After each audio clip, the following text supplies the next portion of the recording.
Hey YouTube, welcome back to Sparkstarter channel.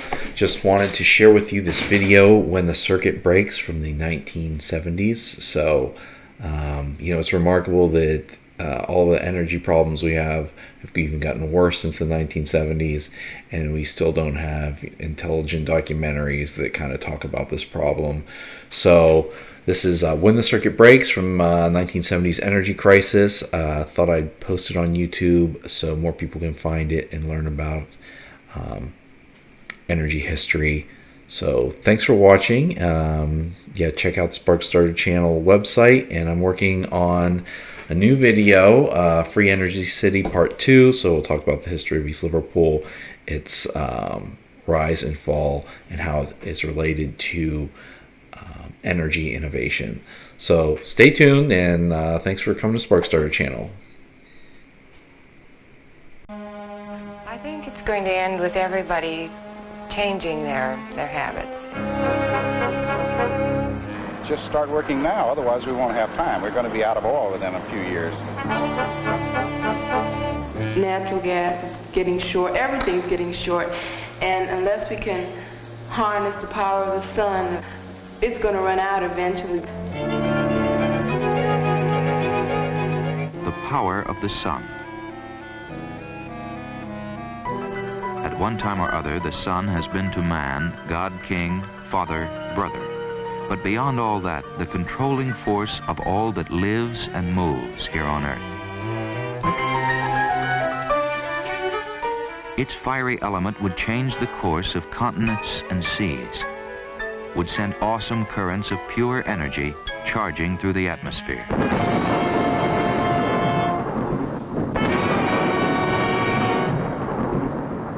Working with other elements, the sun would first stir life on our planet. Gradual shiftings and upheavals would bury creatures and plants beneath the surface of the earth. There, subjected to time and tremendous pressures, they would fossilize, eventually turning into huge reservoirs of oil and gas and coal. Billions of years would pass. Then, from these underground beds of fossil fuels, man would draw the means for duplicating, in his small way, the power generated by the sun. At first, energy was used for heat and light. Its uses multiplied slowly, then faster and faster, until finally the fuse was lit for a virtual energy explosion that would affect all aspects of our lives.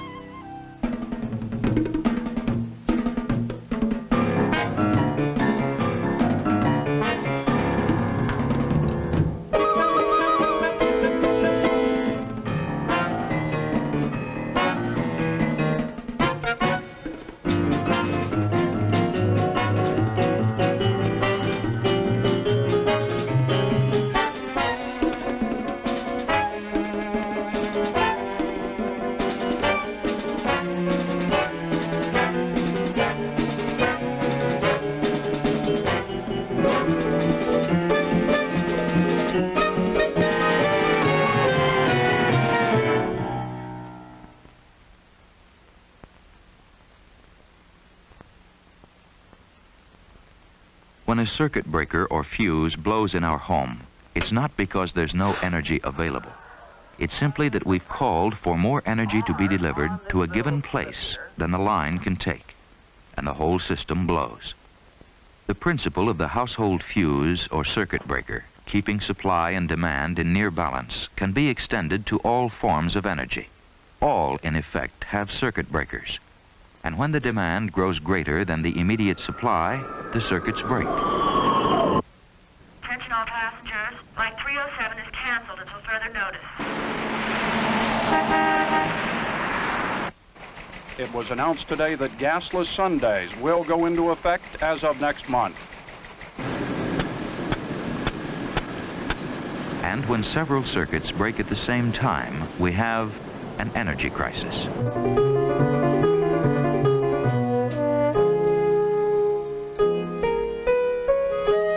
We're in an energy crisis now, and will be for some time to come. All we can do is face it, recognize it, and meet the challenges it poses. Ours is a crisis characterized by shortages of all kinds. We have at present an absolute shortage of natural gas. We cannot produce as much as we can use, as we are equipped to use in our homes and our factories. This situation is destined to continue indefinitely. And by indefinitely, I mean not only just the next few years, but as far ahead as we can see. Crisis is nothing new to man, whose progress from earliest times has been marked by a constant quest for new ways to harness and make use of energy resources. He learned to use winds to grind grain.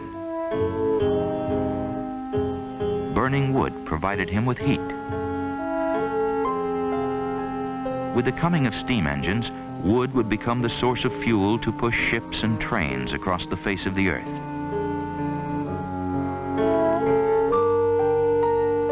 Coal was the first fossil fuel to be exploited as a seemingly endless source of heat and power. We tunneled deep into the earth to dig it out. History is filled with references to oil, the fossil fuel we most rely on today. As far back as 300 BC, the Chinese drilled 3,000 feet for oil, using bamboo tubes and bronze bits. In 1859, Edward Drake drilled this country's first producing oil well near Titusville, Pennsylvania.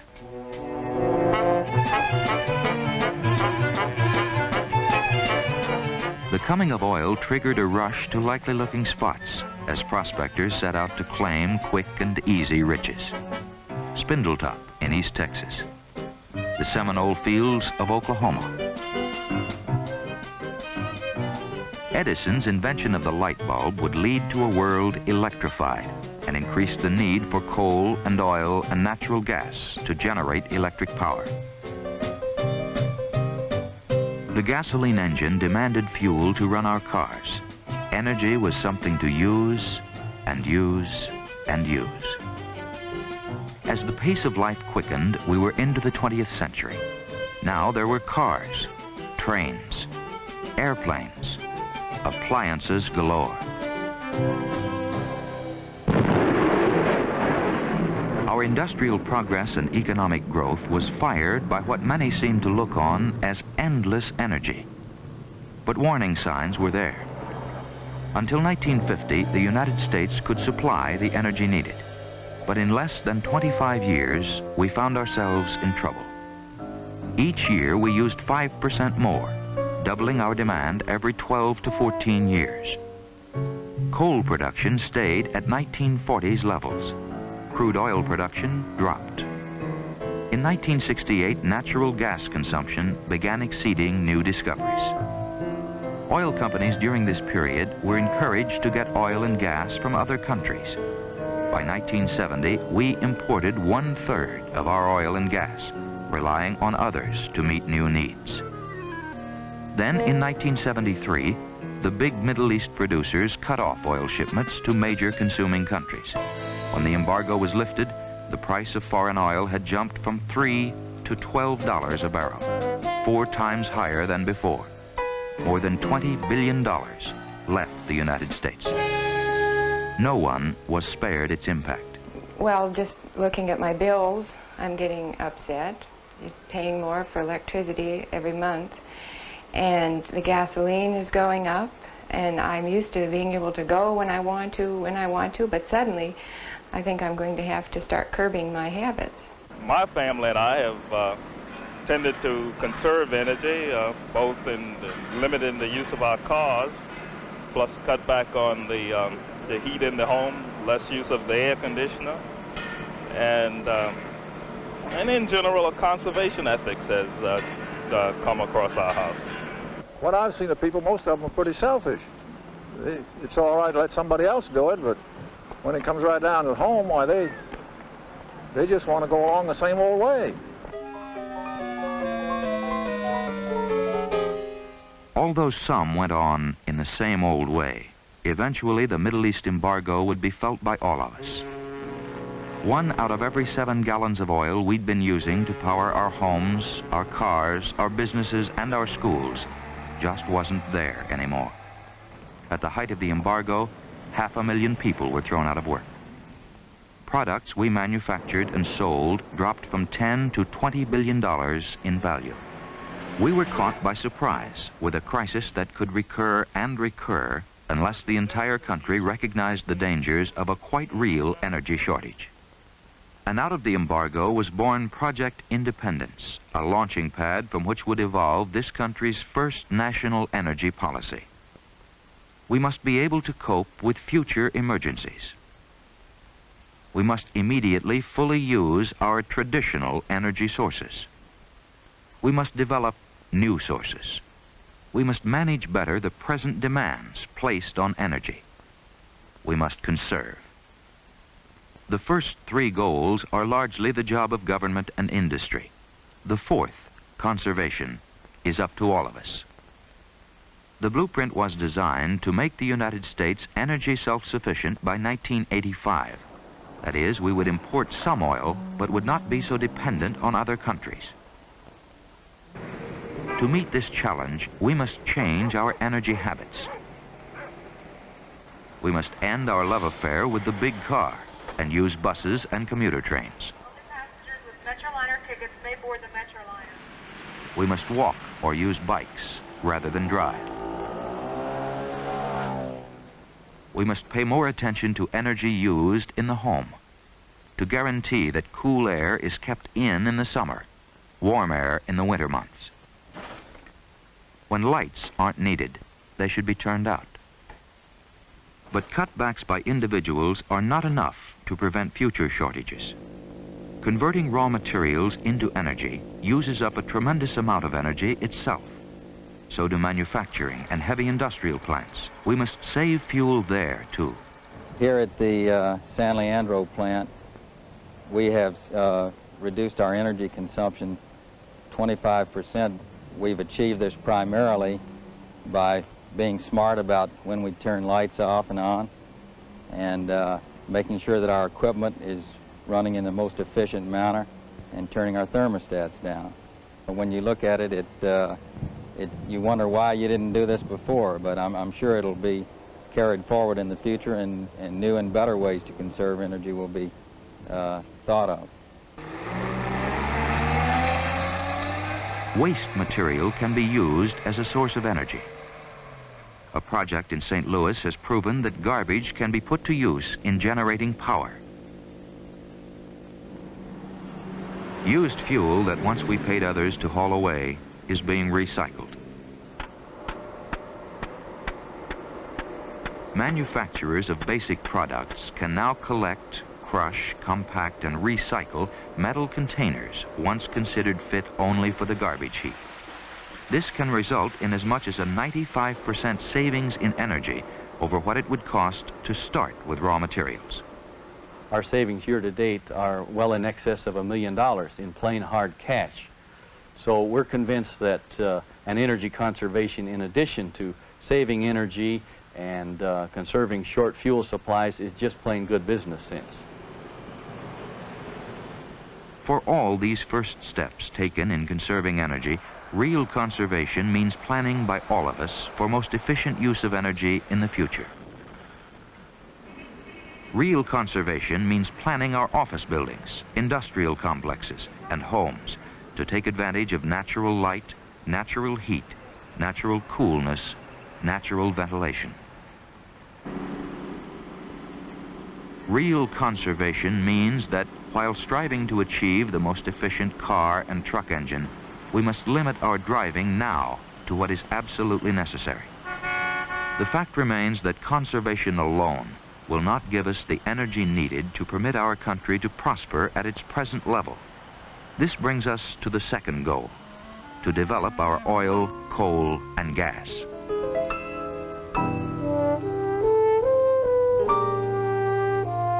Much of this country, particularly in the West, was once a sea. Today it's a sea of scrub oak, sand, and sage. And beneath its surface lie rich pools of oil and beds of coal, enough, some say, to answer our needs for centuries. So great is our demand that we're looking for new energy in places once considered sacrosanct. Drilling for natural gas is taking place in George Washington National Forest in Virginia. It's a trend that more and more local utilities are getting into because they have to protect their pipeline supply in some way. They're going into drilling programs such as this one. They're building synthetic gas plants, importing liquefied natural gas, because for at least the foreseeable future, we don't anticipate any major increase in the pipeline quantity of gas available to us. But as many wells as may be drilled, the prospect of big strikes on this continent appear remote. While the average well in the Middle East produces 5,000 barrels of oil a day, the best producing wells in the United States provide far less. And proven reserves in the lower 48 states grow smaller every year. Though exploration has been stepped up, production continues to lag. The search goes on elsewhere. We're tapping huge reserves within the Arctic Circle on the north slope of Alaska. Some geologists claim that the world's greatest fossil fuel resources lie beneath ocean waters, in the North Sea, off Indonesia, in the Gulf of Mexico, off the eastern seaboard. But underwater drilling is expensive and risky. Floating platforms are towed out to sea and anchored. Drilling rigs are assembled on them at great cost, and bits are sent 9,000 to 10,000 feet and more deep into the ocean floor.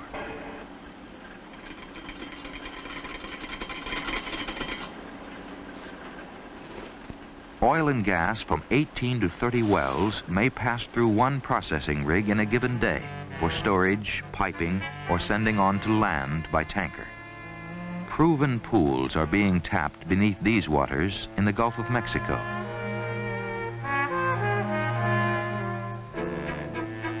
Natural gas from land as well as ocean-based wells is compressed and piped by booster stations across the country from storage facilities mostly based in Louisiana and Texas. But more gas fields must be found and developed if we're to meet our growing needs.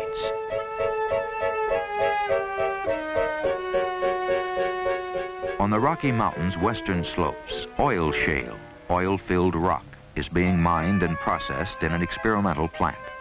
Though it's now expensive to get crude oil out of the rock, it could someday answer a good portion of our oil needs. In terms of the reserves available in Colorado, Utah, and Wyoming, they are very large. The high-quality mineable reserves that might be produced in the foreseeable future are also very large. This could be in the range of 5 to 10% of our total liquid fuel requirement. What about coal? Coal remains one of our greatest resources. There are only two ways to get at it. For generations, we've gone underground to mine it. Much has already been brought to the surface. Far more remains below. Another way to get coal is to strip off a layer of soil and rock. Rich veins of coal, particularly in the West, are there just under the surface. How you get coal, where you use it, how you dispose of the waste, all pose problems. Too often our countryside has been left scarred with mine waste. Those concerned about strip mining warn of land ravaged by bulldozers, stripped of all greenery, once rich plains left desolate. Eastern coal is more likely to pollute the air than western coal, but western coal is far from cities and industrial areas where it's needed. Laws now require anti-pollution devices to screen out more than 99% of the ash and waste that once blackened the air around coal-fired generators. Those who have not complied with such standards in the past must do so in the future, so that dirty coal can be used in a clean way. Then vapors will be no more than steam, which evaporates a few yards away. And strip-mined land can be reclaimed and restored, by replacing topsoil and planting trees and grasses. While we'll never make a forest out of this area, we'll certainly return the land to better shape than we found it before the coal was taken out. It's a grazing area. Several times a year, the flocks of sheep go through here. The antelope congregate in this valley during the winter. They return, and we're very proud of this. They're kind of our pets around here. It's expected that within a few years, we'll be calling on electricity to supply half of our energy needs. Unless we find new ways to turn our generators, we face serious electricity shortages. And we're approaching the outer limits of production in some areas, as with hydroelectric power. You are limited as to geography because you have to have a source of falling water. And most of these best sites have already been used. You have to bear in mind, too, that there are problems in balancing whether the hydroelectric capacity should be installed. Because when you build a dam, of course, you have to flood some area, building up the reservoir in back of it. All these things have to be taken into account in a balanced view of the energy and the environmental values to be considered. Compromises have been worked out which protect our environment at the same time satisfying fuel needs. More than 600 wells on 4 man-made islands in Long Beach Harbor, California, draw oil from pools as far as 4 miles away. Enclosed drilling superstructures actually enhance a city skyline once marked by blackened derricks. That's one way to attack the shortage while protecting the environment. But as with conservation, developing traditional energy resources is not enough. We need new sources. That brings us to our third goal, finding new kinds of energy. There's nuclear power. One theory is that nuclear fusion may be generated by injecting atomic neutral particles into a magnetic field. Still another involves use of laser beams. Our hope is to demonstrate, or perhaps come up with the invention of the new lasers required to make laser fusion reactors in the early 80s, and perhaps have a prototype reactor going in the 1990s. Though power generated by nuclear fusion lies in the distant future, power from nuclear fission, the splitting of atoms, already is a fact. But construction delays and the high cost of financing threaten to undermine the United States goal of having half of all electricity supplied by nuclear power by the year 2000.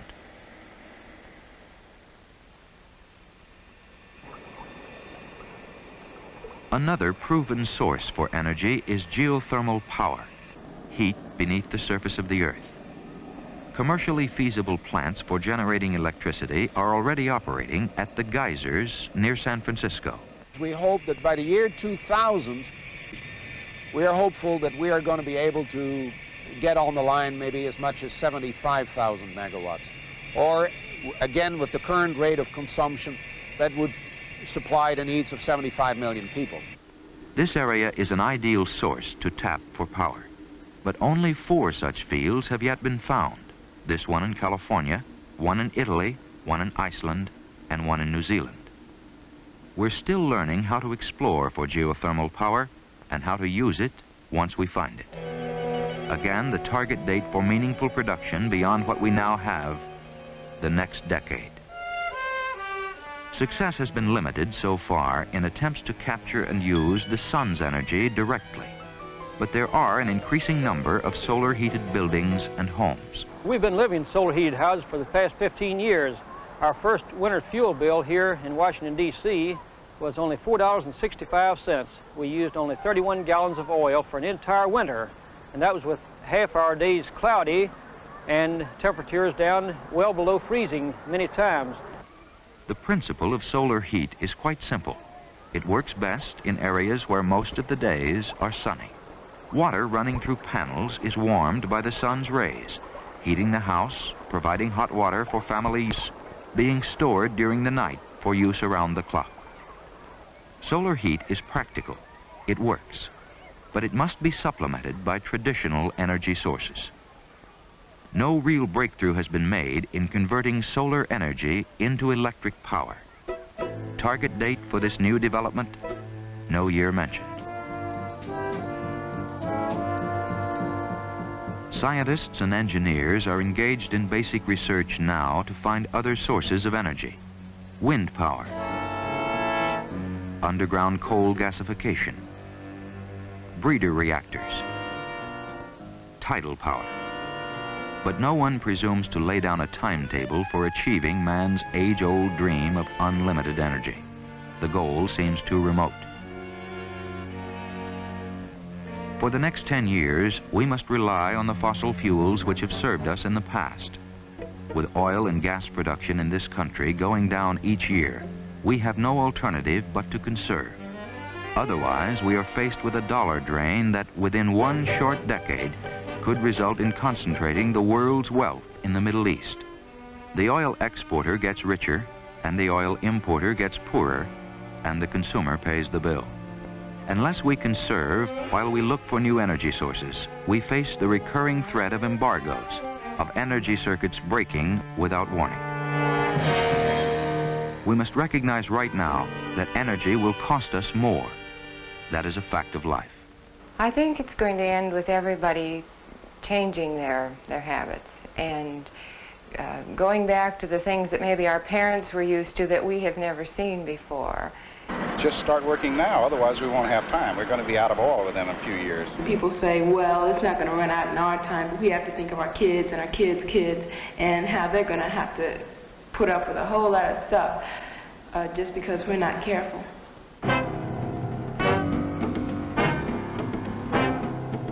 We must change if we're going to have the energy we need. If we want new oil, we've got to look in new places. We must demand more efficient engines for our cars. We must push forward, at whatever cost, the development of new energy resources. We must make personal commitments to cut down wherever we can on the energy we use. Only this can keep the total energy circuit from breaking, disastrously, for all of us. The energy is here, within this universe, on this planet. It's a challenge facing each of us in all lands, to explore, to find, to develop, and to use wisely, not wastefully, the energy that's here. If we meet this challenge, it will be for the good of all mankind on Earth.